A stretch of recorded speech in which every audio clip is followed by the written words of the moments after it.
શ્રી ગણેશાય નમઃ. ત્રિશુળ ચેનલમાં તમારું સ્વાગત છે મિત્રો. આજે હું તમારી સમક્ષ લઈને આવી છું કાલરાત્રિ માતાજીની કથા અને વાર્તા. મા દુર્ગાજીની સાતમી શક્તિ કાલરાત્રિના નામે ઓળખાય છે.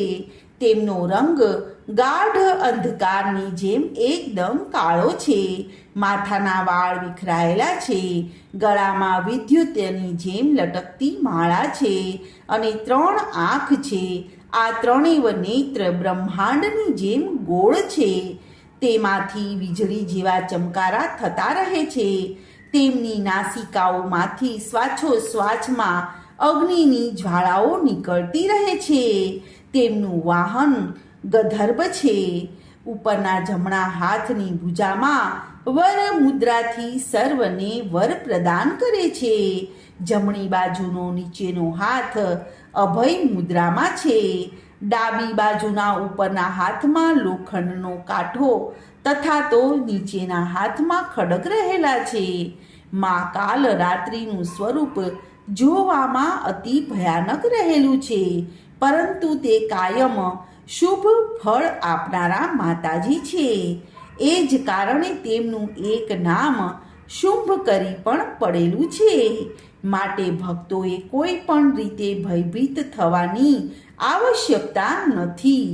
દુર્ગા પૂજાના 7મા દિવસે કાલરાત્રિની ઉપાસનાનું વિધાન છે. તે દિવસે સાધકનું મન સહસ્ત્રાર ચક્રમાં સ્થિત રહે છે. તેમના માટે સહ્ય સિદ્ધિઓના દ્વાર ખુલવા માટે છે. તેમના સમસ્ત પાયોનો વિધાનોનો નાશ થઈ જાય છે અને તેને અક્ષય પુણ્ય લોકની પ્રાપ્તિ થાય છે. મા કાલરાત્રિ દુષ્ટોનો નાશ કરનારી છે. દાનવ, દૈત્ય, રાક્ષસ, ભૂત, પ્રેત તેમના સ્મરણ માત્રથી જ નાશી જાય છે. તેઓ ગ્રહ બાધાને પણ દૂર કરનારા છે. તેમના ઉપાસકને અગ્નિ ભય, જળ ભય, જંતુ ભય, શત્રુ ભય આદિ ક્યારે પણ લાગતા નથી અને તે સર્વત્ર ભય મુક્ત થઈ જાય છે.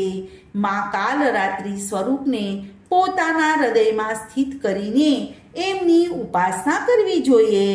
યમ નિયમ અને સંયમનું પૂર્ણ પાલન કરવું જોઈએ. મન, વચન અને કાયાની પવિત્રતા રાખવી જોઈએ. મા કાલરાત્રિ દેવી સૌનું શુભ કરનારી છે.